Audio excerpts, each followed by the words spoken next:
Topic है वह है रॉलेट एक्ट का। तो बहुत इंपॉर्टेंट टॉपिक है, मेंस में इससे क्वेश्चन आता है और पीटी में भी ये बहुत इंपॉर्टेंट है। तो दोनों दृष्टिकोण से आपको इस क्लास से फायदा होगा।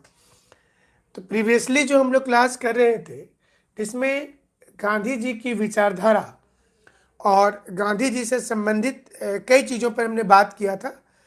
तो आज बात करेंगे कि ये जो रॉलेट एक्ट ये जो आया, इससे भारतीय स्वतंत्रता संग्राम में क्या फर्क पड़ता है, कितना असर पड़ता है, और क्या गांधी जी भारतीय राजनीति में पूर्ण रूपेण शामिल हो गए। मतलब महात्मा गांधी जब 1915 ईस्वी में फाइनली इंडिया आए, तो इंडिया आने के बाद उनकी रणनीति क्या रही। फर्स्ट वर्ल्ड वॉर चल रहा था उस समय में, कई विवाद था कांग्रेस के अंदर, नरम दल गरम दल था, मॉडरेट एंड एक्सट्रीमिस्ट था, मुस्लिम लीग 1906 से अलग हो चुके थे, होम रूल लीग का कॉन्सेप्ट आया था, तमाम चीजें थी। अगर गांधी जी जिस वक्त में आए थे आप देखेंगे तो उस वक्त भारतीय राजनीति में देखिए क्या क्या चेंजिंग हो रही थी। महात्मा गांधी 1915 में फाइनली इंडिया में सेट कर गए। 1915 में वो फाइनली इंडिया में सेट कर गए और उस समय तक 1915 तक क्या कंडीशन था भारत में। तो फर्स्ट वर्ल्ड वॉर हो रहा था, 1914 में शुरू हो चुका था। पहला कंडीशन ये था। दूसरा कंडीशन ये था कि तिलक और एनी बेसेंट दोनों ने अपना एक होम रूल लीग बनाया था, अपना एक होम रूल लीग बनाया था। कांग्रेस के अंदर moderate versus extremist, moderate versus extremist, नरम दल और गरम दल, ये दोनों का एक अलग विचारधारा आ गया था। और तीसरी चेंजिंग क्या हो रही थी कि जो जो जो लीडर थे, जैसे मुस्लिम लीग को भी हम फिलहाल लिख देते हैं, 1906 से मुस्लिम लीग अलग राजनीति कर रही थी। अब देखिए जब महात्मा गांधी भारतीय राजनीति में प्रवेश करते हैं तो उस समय ये तमाम घटनाएं भारतीय राजनीति में थी। तो गांधी जी ने पहले ये तय किया, चूंकि जब गांधी जी भारत आए थे इनके बारे में लोग जानते थे कि बहुत पॉपुलर नेता हैं और लोग इनकी बात मानते हैं, तो सभी लोग कोशिश किए कि हमारी पार्टी में शामिल हो। गांधी जी ने पहला काम किया कि 1 साल तक भारतीय राजनीति को समझा। What was the direction of the Indian politics, क्या सोच है ब्रिटिश सरकार की, क्या सोच है अंग्रेजों की, और यहाँ के नेता क्या सोचते हैं, इसको गांधी जी ने समझा। जो कि उस वक्त तक जो स्थितियां थी, और गांधी जी मानते थे कि हमने पहले भी बताया आपको कि आंदोलन तभी सफल होगा जब जो नेता है आंदोलन करने वाले वो डिसिप्लिन में हो और जनता भी डिसिप्लिन में हो। जो लीडर्स एंड जो उसके फॉलोअर्स हैं, ये दोनों जब तक डिसिप्लिन्ड वे में आंदोलन नहीं करेंगे आंदोलन नहीं चल पाएगा। तो हर मूवमेंट में एक शिष्टाचार और डिसिप्लिन होनी चाहिए। इसलिए आप ये बोल सकते हैं कि 1917-18 तक, 1917-18 तक गांधी जी ऑलमोस्ट साइलेंट है, भारतीय राजनीति में ऑलमोस्ट साइलेंट है। क्यों? आप देखिए 1917 में एक छोटा आंदोलन बोलेंगे, जो चंपारण वाला सत्याग्रह था, जो खेड़ा का सत्याग्रह था, और जो अहमदाबाद का मिल स्ट्राइक था। ये कोई बहुत बड़ा आंदोलन गांधी जी ने नहीं किया था। लेकिन ऐसा क्या हुआ कि गांधी जी भारतीय राजनीति में आ गए।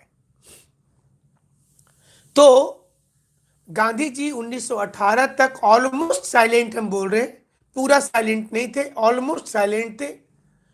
उन्होंने होम रूल लीग आंदोलन में एनी बेसेंट को जब गिरफ्तार किया गया था तो जरूर से उसका उन्होंने विरोध किया था। इसी प्रकार से अली ब्रदर्स को जब अरेस्ट किया गया तो गांधी जी ने इसका विरोध किया था। आप बता सकते हैं कि एनी बेसेंट कांग्रेस के अध्यक्ष कब बनी थी? तो चलिए आप आंसर दीजिए, हम आगे आपको पढ़ाते हैं।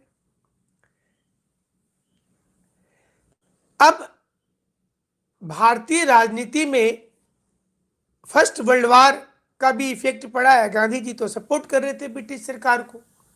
गांधी जी का मानना था कि इस घड़ी में अगर हम ब्रिटिशर्स को साथ देंगे तो जो फर्स्ट वर्ल्ड वार के बाद हमारे बारे में, आजादी के बारे में वो सोचेगी। ये गांधी जी का मानना था। तो पहला कि गांधी जी जब साथ दिए और उस वक्त में उनको कैसरे हिंद की उपाधि भी मिली, ब्रिटिश सरकार ने दिया कि गांधी जी अच्छा कर रहे कि हमारा साथ दे रहे। लेकिन जैसे ही 1917 ईस्वी में सर सिडनी रॉलेट के अध्यक्षता में एक कमेटी बनाया गया, तो यहां से रॉलेट एक्ट की शुरुआत होती है कि 1917 में जब सर सिडनी रॉलेट के अध्यक्षता में एक कमेटी बनाई गई तो इसका गोल क्या था? इसका गोल था कि जो क्रांतिकारी हैं उनके कार्यों की जांच कीजिए। देखिए इसका गोल क्या था? तो जो रेडिकलिस्ट हैं, रेडिकलिस्ट के कारणों की जांच किया जाए, ये इनका गोल था कि जो रेडिकलिस्ट है उनके कारणों की जांच की जाए। ये इनका पहला गोल था। और दूसरा गोल था इनका कि एक नया कानून लाया जाए, एक नया लॉ हो भारत में। अब देखिए रॉलेट एक्ट का गोल यहां पर हमने लिखा हुआ है, इंडेफिनिटली x tends the emergency measures of the defence of India act. इसका एक एक्सटेंशन हो, मतलब फर्स्ट वर्ल्ड वार के समय में जो ब्रिटिश में सुरक्षा कानून, रक्षा कानून, जो उस समय में नजरबंद कानून बना था फर्स्ट वर्ल्ड वार के समय में, उसका एक्सटेंशन किया जाए, उसको आगे बढ़ाया जाए। और दूसरा कि अरेस्ट विदाउट वारंट, बिना वारंट का किसी भी व्यक्ति को गिरफ्तार कर लेना, प्रिवेंटिव इंडेफिनिट डिटेंशन, शक के आधार पर असीमित ताकत, शक के आधार पर किसी को गिरफ्तार करना, शक के आधार पर। तो प्रिवेंटिव इंडेफिनिट डिटेंशन। और तीसरा था कि incarceration of without trial and judicial review, ना ही उस पर न्यायिक पुनर्विलोकन हो, ना ही उसे ट्रायल की जरूरत हो, और अनिश्चित काल तक उसको आप गिरफ्तार करके रख सकते हैं, और जूरीलेस क्लोज ट्रायल हो, मतलब कि ये पब्लिक नहीं जाने कि आपके ऊपर आरोप क्या लगाया गया, कैसे गिरफ्तारी की गई। ये व्यवस्था की गई थी रॉलेट एक्ट में। तो जाहिर सी चीज है कि ये कानून तो आज भी नहीं चलता। और ब्रिटिश काल में जैसे ही ये कानून लॉन्च हुआ, देखिए गांधी जी को बहुत असंतोष हुआ कि हमने फर्स्ट वर्ल्ड वार में संकटकालीन घड़ी में उनका साथ दिया है। ये सोच करके दिया कि after the war they will think about us, वो हमारे बारे में जरूर सोचेंगे। तो रॉलेट एक्ट ने गांधी जी को प्रोवोक किया to come into politics. Rowlatt कानून ने गांधी जी को एक रास्ता दिया कि आप स्थानीय राजनीति में आप आइए, क्योंकि उसके पहले Gandhi ji wait and watch कर रहे थे।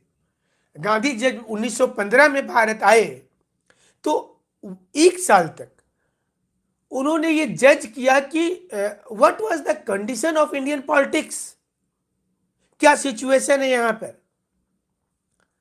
उस समय तक जैसा कि आप जानते हैं आंसर हमने क्वेश्चन पूछ रखा था पहले, किसी ने आंसर किया है उसका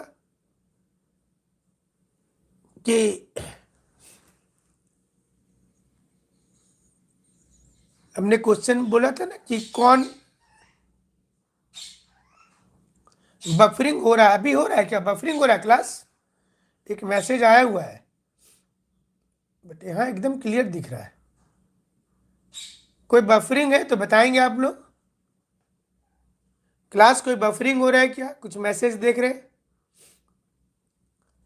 हमने क्वेश्चन किया था कि एनी बेसेंट कांग्रेस का अध्यक्ष कब बनी है, तो आंसर थोड़ा सा देते जाइएगा। क्लियर है? ठीक है, चलिए।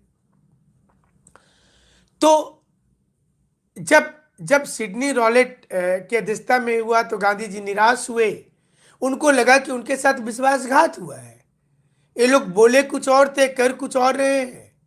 तो गांधी जी एक्टिव पॉलिटिक्स में आए, वो एक्टिव पॉलिटिक्स में एंट्री किए नया कानून का विरोध करने के लिए।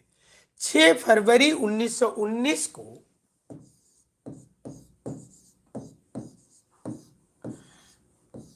6 फरवरी 1919 को ये बिल, 2 बिल लाया गया। और इसका पर्पस क्या था कि युद्धकालीन जो वॉर के समय जो कानून आया था, जो प्रतिबंध लगाया गया था, इसको परमानेंट कर दिया जाए, टेम्पोररी नहीं रहने दिया जाए।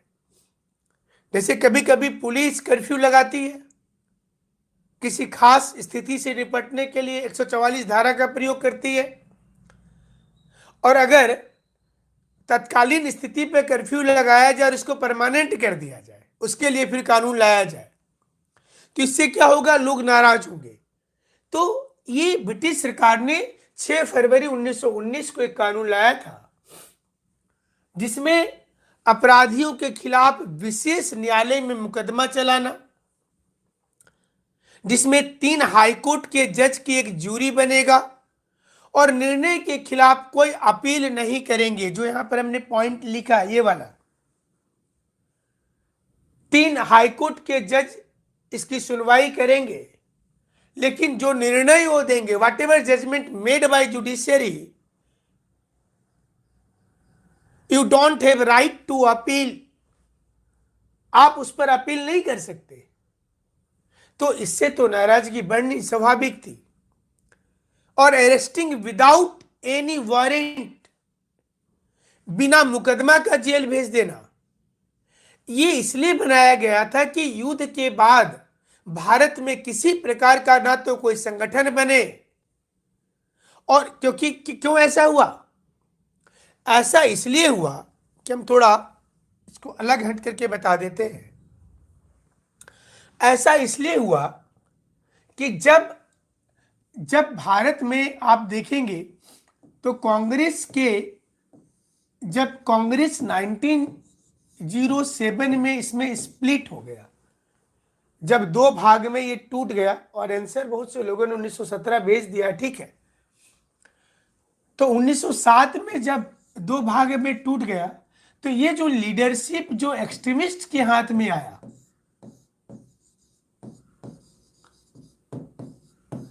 क्योंकि मॉडरेट वाला तो चल ही रहे थे, तो एक्सट्रीमिस्ट के हाथ में जो लीडरशिप आया और यहां से एक होम रूल लीग की ओर चला गया। अब आप देखिए कि ये 1907 में स्प्लिट 1905 के गतिविधियों के कारण हुआ था। So what should be the nature of स्वदेशी movement, what should be the direction of Swadeshi movement, whether it should control only in Bengal or in country, इसे लेकर जब विवाद होने लगा तो ये कांग्रेस टूट गई। तो कांग्रेस टूटने के बाद जो युवा थे, जो यंग थे, वो यंग लोगों को कोई डायरेक्शन नजर नहीं आ रहा था। क्यों नहीं आ रहा था? क्योंकि जब यहां पर कांग्रेस टूटी तो एक भाग क्या हो गया, एक तो ऑल इंडिया कांग्रेस रह गया, और दूसरा भाग क्या हो गया? दूसरा भाग बन गया राष्ट्रवादी कांग्रेस तिलक का। और इसी बीच में तिलक को जेल भेज दिया गया 1908 में। तो अब तो तिलक जेल चले गए। तो जो युवा थे वो रेडिकलिज्म अप्रोच की ओर जाने लगे। यही कारण है कि बंगाल विभाजन के समय आप देखेंगे तो कई क्रांतिकारी संगठन भारत में बना है, including first all India radical organisation Abhinav Bharat, बहुत सारा बना है। तो इसका असर ये हुआ कि तिलक जेल चले गए और बीच में कांग्रेस अपनी रिक्वेस्ट की राजनीति करती रही। 1909 में मॉर्ले मिंटो सुधार आया तो हिंदू मुसलमान में और ज्यादा डिफरेंसेस पैदा हुआ। अब तिलक के जेल से आने के बाद, तिलक जब जेल से वापस आए तो उनके ऊपर में पूरी नजर थी, तो उनके पास ऑप्शन नहीं था। उन्होंने होम रूल लीग का कॉन्सेप्ट, जो एनी बेसेंट की कॉन्सेप्ट थी कि आयरलैंड के तर्ज पर होम रूल लीग होना चाहिए, इसको उन्होंने शुरुआत किया। ये कॉन्सेप्ट एनी बेसेंट का था। तो जो युवा थे वो होम रूल लीग के मेंबर बन गए। अब गांधी जी भी 1915 में आ गए। तिलक और गांधी जी दोनों ने मिलकर के लखनऊ समझौता किया था 1916 में। आप लोगों को पता होगा लखनऊ समझौता, लखनऊ पैक्ट। 1916 में लखनऊ पैक्ट में क्या हुआ था? 1916 में लखनऊ पैक्ट में जब अंबिका चरण मजूमदार अध्यक्ष थे तो कांग्रेस का मॉडरेट और ये एक्सट्रीमिस्ट और मुस्लिम लीग, ये सब एक प्लेटफॉर्म पर आए। ये सारे लोग एक प्लेटफॉर्म पर आए। They all come together to solve the problem of freedom. तो यहां पर बहुत सी बातें हुई और गांधी जी उस समय तक भी साइलेंट ही रहे। हालांकि लखनऊ में Rajkumar Shukla, a farmer of Bihar, meet with Gandhi and he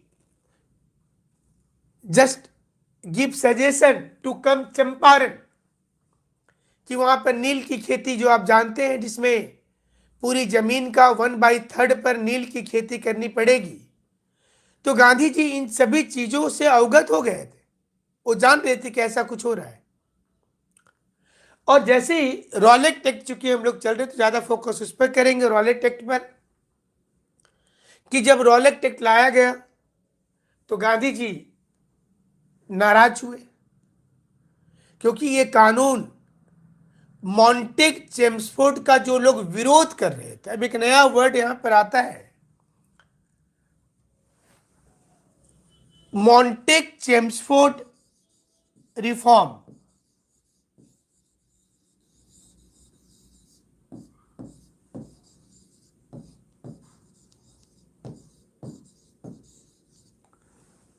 Montague Bharat सचिव थे और चेम्सफोर्ड वॉइसराय थे। तो जो लोग मॉन्टेग चेम्सफोर्ड रिफॉर्म का विरोध कर रहे थे, जो इसका अगेंस्ट में आंदोलन कर रहे थे, तो ये भी एक, जैसे ये कानून क्यों लाया गया? ये कानून लाने के पीछे उद्देश्य था कि एक तो कि मॉन्टेग चेम्सफोर्ड का जो विरोध कर रहे हैं उसको उसको दबाना। एक तो इसका उद्देश्य ये था कि मॉन्टेग चेम्सफोर्ड जो है इसके विरोध को दबाना। मॉन्टेग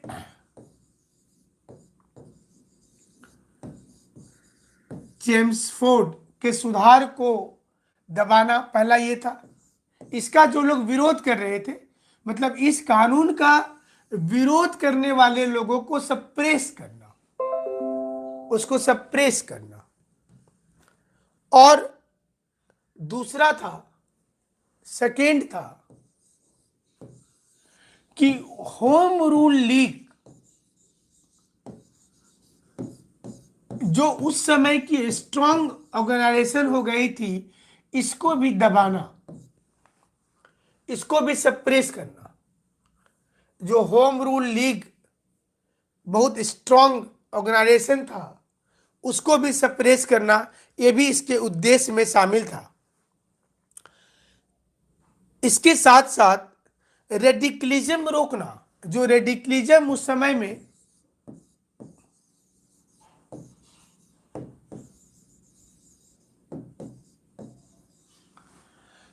जो उस वक्त रेडिकलिज्म थी, इसको रोकना, ये तीन चीज था ऐसा जिसके चलते रॉलेट एक्ट का कानून को लाया गया था। 24 फरवरी 1919 को, अब देखिए बहुत इंपॉर्टेंट है ये, 24 फरवरी 1919 को रॉलेट एक्ट के अगेंस्ट में महात्मा गांधी ने बॉम्बे में सत्याग्रह सभा बनाया। It was the first political organization of Gandhi ji in India. ये गांधी जी का प्रथम राजनैतिक संगठन था भारत में। First political organization of Gandhi ji in India, पहला राजनैतिक संगठन। अगर एग्जाम में पूछा भी जाता है, ऑब्जेक्टिव में भी पूछता है एग्जाम में, यूपीएससी में तो पूछा ही है क्वेश्चन कि गांधी जी की पहली राजनीतिक संस्था कौन थी, गांधी जी की, और वो था सत्याग्रह सभा। आप देखिए गांधी जी 1915 में भारत आए हैं, 24 फरवरी 1919 को उन्होंने बॉम्बे में सत्याग्रह सभा बनाया। और ये जो सत्याग्रह सभा था, इसका उन्होंने उद्देश्य रखा कि डिसिप्लिन से विरोध किया जाए। गांधी जी ने इसका उद्देश्य रखा कि रॉलेट एक्ट का विरोध डिसिप्लिन के साथ होना चाहिए। ये इसमें रखा गया, विरोध करे। अब हो गया 21 मार्च को ये जो कानून बना था ना रॉलेट एक्ट वाला, 21 मार्च को 1919 में वायसराय ने साइन कर दिया, मतलब पास हो गया।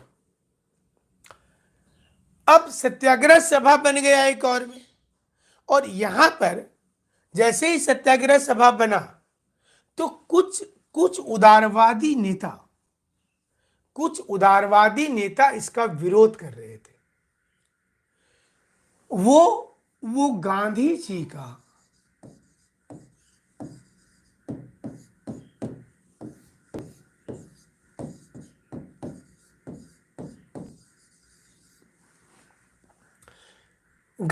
का विरोध शुरू हो गया कुछ उदारवादी नेताओं के द्वारा। कौन कौन थे इसमें? इसमें थे D.E. वेदी, हम नाम लिख देते हैं।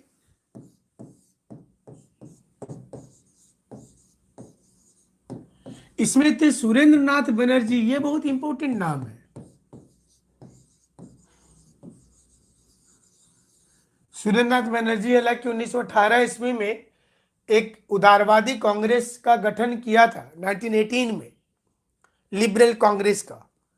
तो इसके अलावा एनी बेसेंट भी इसका विरोध कर रही थी, इस गांधी जी के उस सभा का। सर तेज बहादुर सप्रू,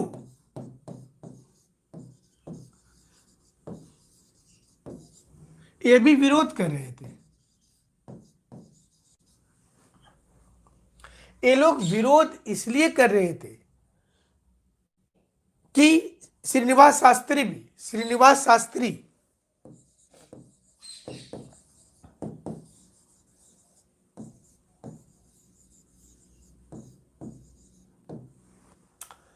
इसके विरोध का कारण क्या था? क्यों? इनका मानना था, अब यहां पे क्वेश्चन आता है ना, क्यों हो रहा था ऐसा, क्यों कर रहे थे विरोध? इनका मानना था कि सत्याग्रह सभा जो गांधी जी ने बनाया है, अगर वो विरोध करेगा तो इससे सुधारवादी कार्यक्रम पर प्रभाव पड़ेगा। The reform which is going on in the country must be affected. तो इनका मानना था कि इसमें जो सुधारवादी कार्यक्रम चल रहा है उस रिफॉर्म पर प्रभाव पड़ेगा, इसलिए फिलहाल सत्याग्रह सभा नहीं बनाना चाहिए। ये मुख्य चीज ये था, क्योंकि इनका मानना था कि it is quite impossible for the public to make discipline during the agitation. जब आप आंदोलन कर रहे हैं, हड़ताल कर रहे हैं, तो जनता से शिष्टाचार की उम्मीद करना असंभव है, ये इन नेताओं का मानना था। इसलिए गांधी जी ने जब सत्याग्रह सभा बनाया रॉलेट एक्ट के तुरंत बाद, तो इसका विरोध शुरू हो गया। और विरोध किसने किया? कांग्रेस के लिबरल लीडरशिप ने। कांग्रेस का जो उदारवादी लीडरशिप था, इंक्लूडिंग एनी बेसेंट, 1917 में कांग्रेस की अध्यक्ष थी, प्रथम महिला अध्यक्ष थी, ये सारे लोग विरोध कर रहे थे। लेकिन महात्मा गांधी चूंकि साउथ अफ्रीका में सत्याग्रह को हिट कर चुके थे, सक्सेस पाया था, तो वो जानते थे कि कठिन जरूर है, लेकिन अगर जनता को समझाया जाए तो गांधी जी ने कैसे अप्रोच करना शुरू किया? उन्होंने रूरल एरिया को टारगेट किया, हस्तकरघा, उन्होंने रचनात्मक कंस्ट्रक्टिव वर्क शुरू किया ताकि लोगों को काम मिले, रोजगार मिले। और जब काम और रोजगार मिलेगा तो इससे लोग बहकेंगे नहीं। हालांकि ये मुश्किल काम तो था, आप नॉन कॉपरेशन मूवमेंट में देखे ही होंगे कि असहयोग आंदोलन के समय में, जबकि सत्याग्रह सभा का निर्माण 1919 में हुआ है 24 फरवरी को, और 1922 के फरवरी में जो चौरी चौरा इंसिडेंस हुआ था 3 साल के बाद, तो गांधी जी पहले बोलते हैं कि I will give Swaraj with in 1 year, मैं 1 साल में स्वराज दे दूंगा। और फिर गांधी जी चौरी चौरा के बाद बोलते हैं कि उनकी ये भूल थी, क्योंकि वो भारत की जनता को समझ नहीं पाए। और यही कारण है कि आप 1922 के बाद देखिए गांधी जी फिर आंदोलन नहीं किए, नमक सत्याग्रह, सीधा जाकर के नमक सत्याग्रह। उसके पहले बीच में एक वैकेंट क्रिएट होता है, जब चित्तरंजन दास और मोतीलाल नेहरू जैसे जो नेता थे उन्होंने राजनीति में अपनी छवि बरकरार रखी थी, उनका प्रभाव आया स्वराज पार्टी वाला। तो अब हुआ क्या? जब कोई चाहते नहीं थे तो गांधी जी अकेले पड़ गए थे। लेकिन होम रूल लीग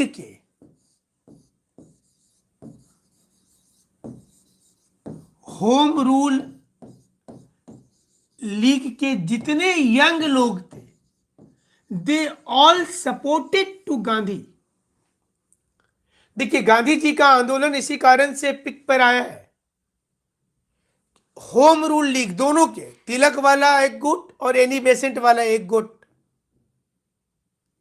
तो दोनों के जो यंग लोग थे वे लोग गांधी जी के साथ जुड़ गए। अगर गांधी जी के साथ वे लोग नहीं जुड़ते तो दिक्कत हो सकता था। तो जो युवा गांधी जी के साथ आए, उपवास और प्रार्थना में शामिल हुए, 30 मार्च के आसपास दिल्ली में एक बड़ा आंदोलन हो गया था, और वहां पर पहले जालियांवाला बाग के पहले एक बार वहां पर गोलीकांड हो चुका था, कई लोग 10-12 लोग वहां पर मर गए थे। और फिर 6 अप्रैल को पूरे पंजाब एरिया में एक हड़ताल हुआ और आंदोलन धीरे धीरे पॉपुलर होने लगा। 1917 से 1920 तक 1917 से 1920 तक गांधी जी ब्रिटिश सहयोग की नीति पर काम किए। आप ऐसे समझें इसको, गांधी जी का 1915 से 1917 और 1917 से 1920, तो यहां पर भी एक सपोर्ट है गांधी जी का ब्रिटिश सरकार को, और यहां पर भी ऑलमोस्ट सपोर्ट है। कोई बड़ा एजिटेशन तो शुरू नहीं किए, लेकिन जैसे ही खिलाफत का ऑप्शन आया,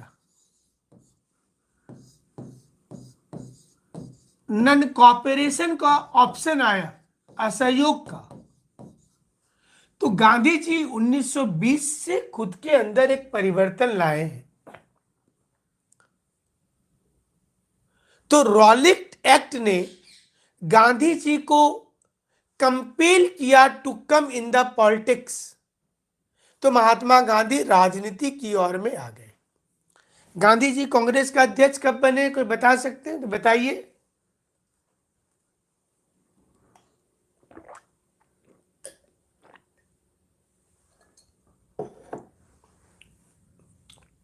गांधी जी कांग्रेस के अध्यक्ष कब बने?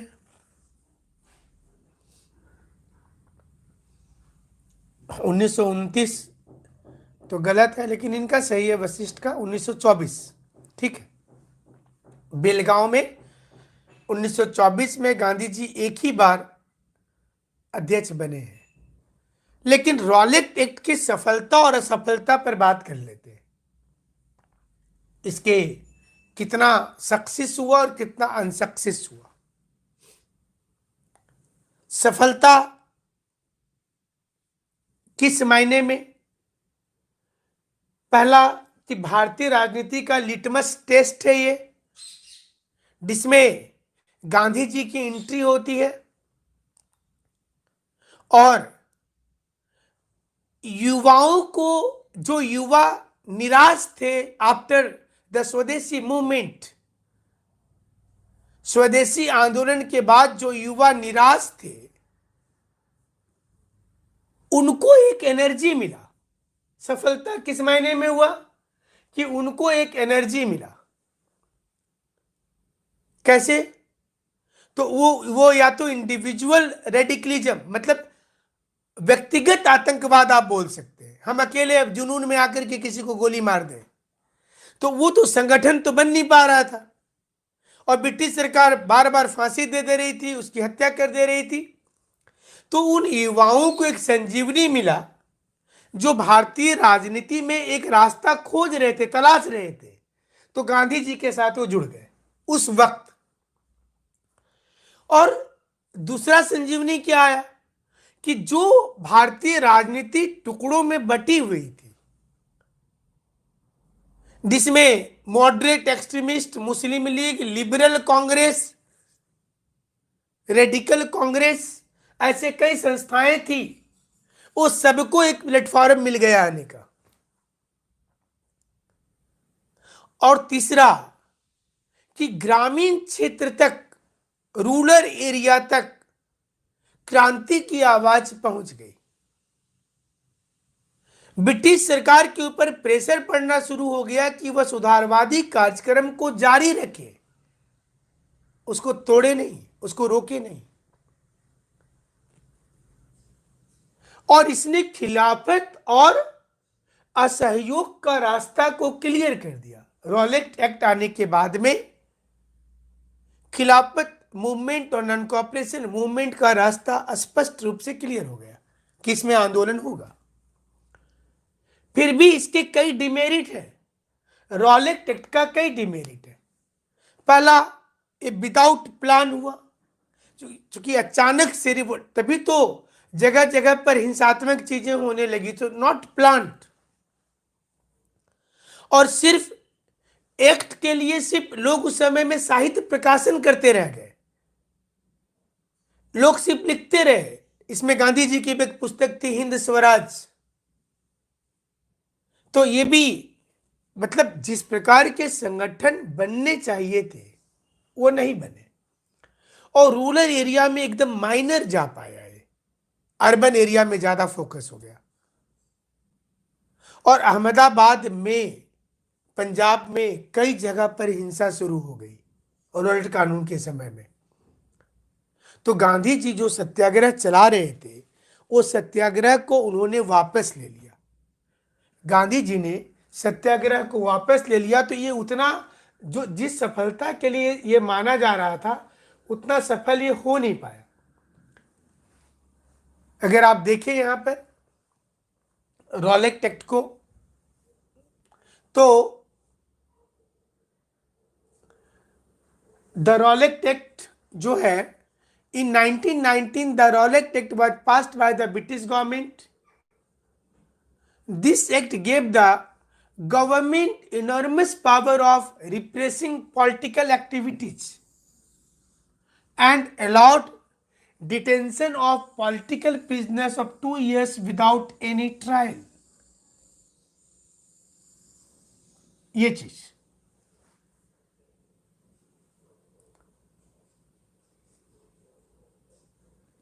और 6 अप्रैल 1919 को Gandhi ji started the non violent civil disobedience movement of opposing the Rowlatt act.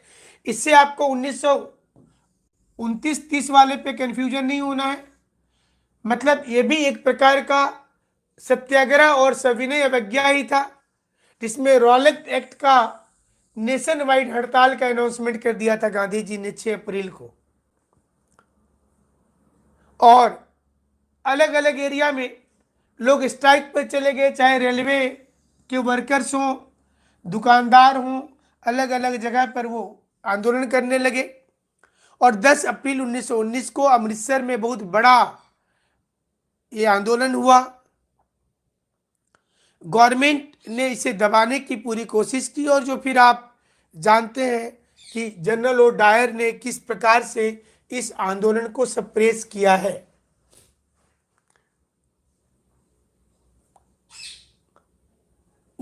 अब एक कारण यह भी था कि भारतीयों के अंदर जब जब फर्स्ट वर्ल्ड वार हो रहा था, उस समय में एक तो कि एक्सपेंसेस बहुत बढ़ गया था,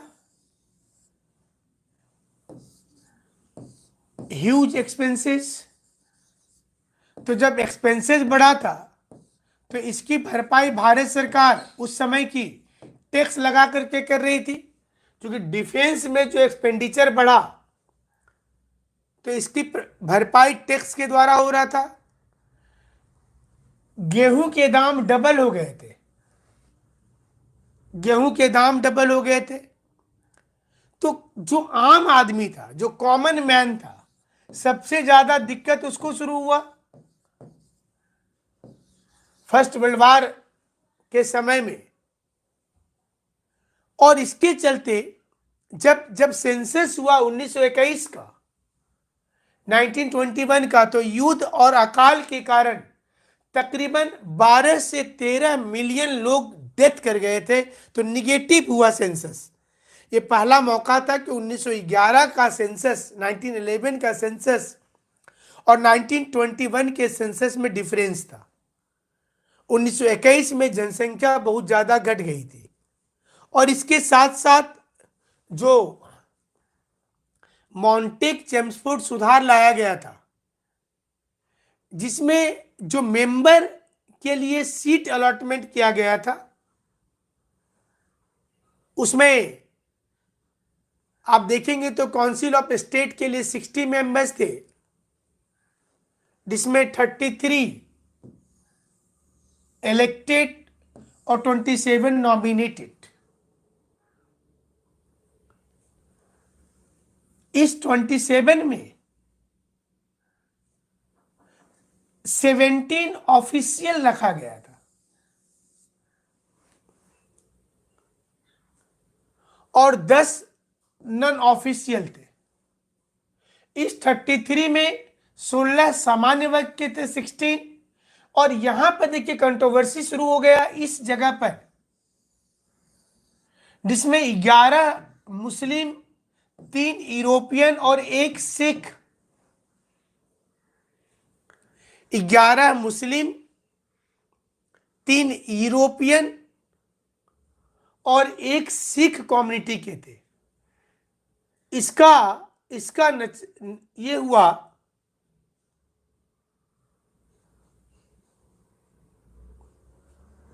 ये क्या लिखे, defence and SSC point wise effect बताइए। नहीं समझ में आया, एसएससी क्या हुआ?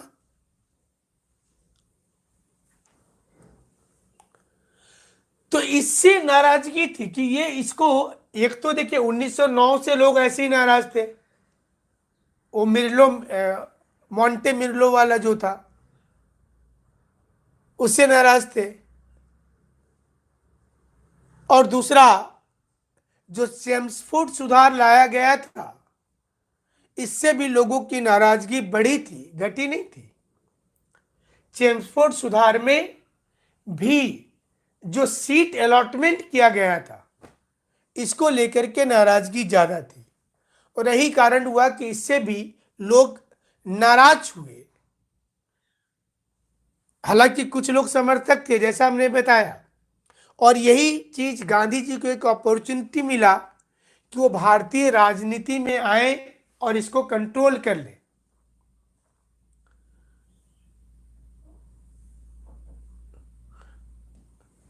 और ये आप जरूर से जानते होंगे, मिनिस्ट्री ऑफ टूरिज्म का ये नक्शा है।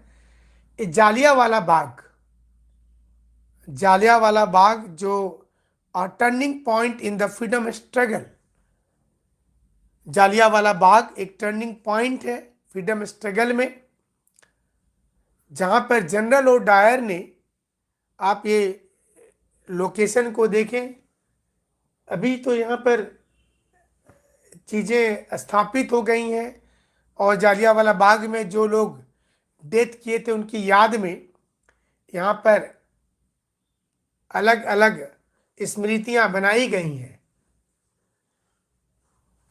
लेकिन यहाँ से भारतीय राजनीति इसलिए टर्निंग पॉइंट हुआ कि जिस प्रकार का क्लैश हुआ था उससे नाराजगी ज्यादा थी लोगों में, और ये समाचार जैसे ही फैला, गांधी जी अपना कैसरे हिंद लौटा दिए थे, रविन्द्रनाथ टैगोर अपनी नाइटहुड और सर की उपाधि लौटा दिए थे। तो लोग बहुत नाराज हुए इस मैस्कर के बाद में, इस जब ये घटना घटी उसके बाद। और आप जानते होंगे कि जनरल ओ डायर के ऊपर जांच करने के लिए एक हंटर कमीशन बना था, और वो हंटर कमीशन ने जनरल ओ डायर को क्लीन चिट दिया। उसने बताया कि नहीं, जनरल ओ डायर की कोई विशेष गलती नहीं है। तो बाद में 1940 ईस्वी में, 1940 में, एक क्रांतिकारी उधम सिंह ने लंदन में जनरल ओ डायर की गोली मारकर हत्या कर दी थी। तो इसमें काफी लोग मरे थे, आप जानते ही होंगे। जनरल ओ डायर ने जिस प्रकार से गोली चलाने का आदेश दे दिया था, तो ये रॉलेट एक्ट का प्रभाव था। तो ये क्लियर हुआ, राष्ट्रीय आंदोलन के नेतृत्व में गांधी जी की भूमिका इसके बाद सबसे ऊपर हो गया। रॉलेट एक्ट का विरोध करने के बाद राष्ट्रीय राजनीति में फर्क पड़ा।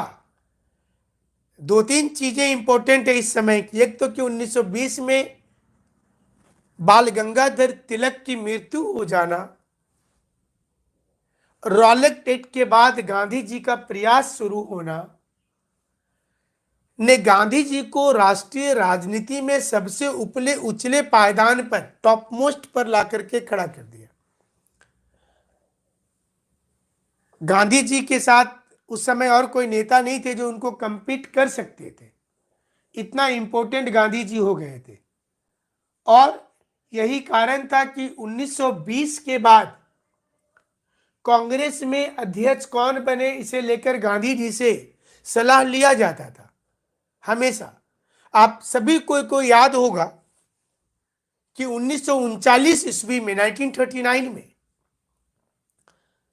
त्रिपुरी सेशन में गांधी जी ने अपना उम्मीदवार पट्टाभी सीतारमैया को बनाया था और उन्होंने यहां तक कह दिया था कि the defeat of Pattabhi Sitaramayya is the defeat of Gandhi जी।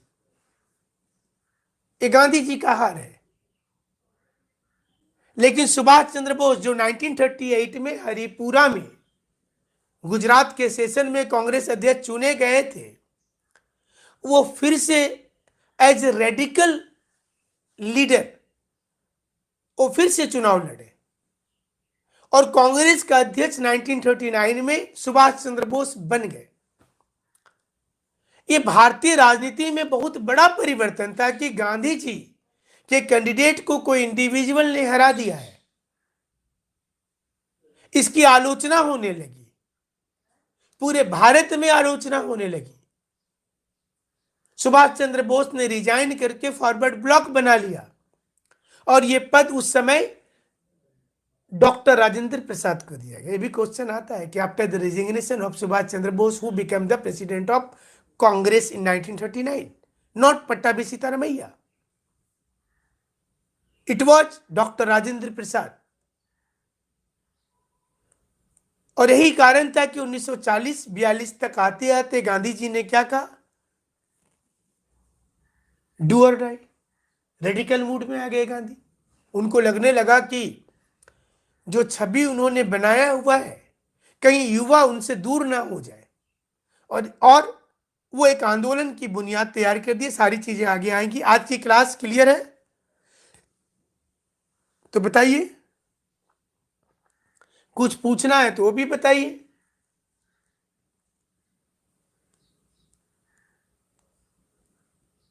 जनवरी में तो आ रही है वैकेंसी, तो आप लोगों के लिए अच्छा ही है।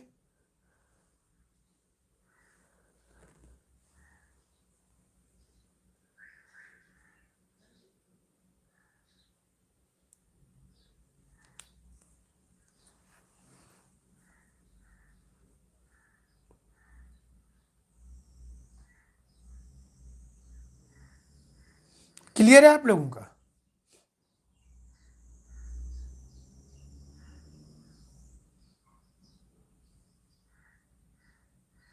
अच्छा, इकोनॉमिक्स क्लास तो अभी तो मतलब हम तो हिस्ट्री पढ़ा रहे हैं, तो फिर मैंने एक ही कोई क्लास लेगा, फिर इकोनॉमिक्स होगा तो हमारा रुकेगा। ठीक है,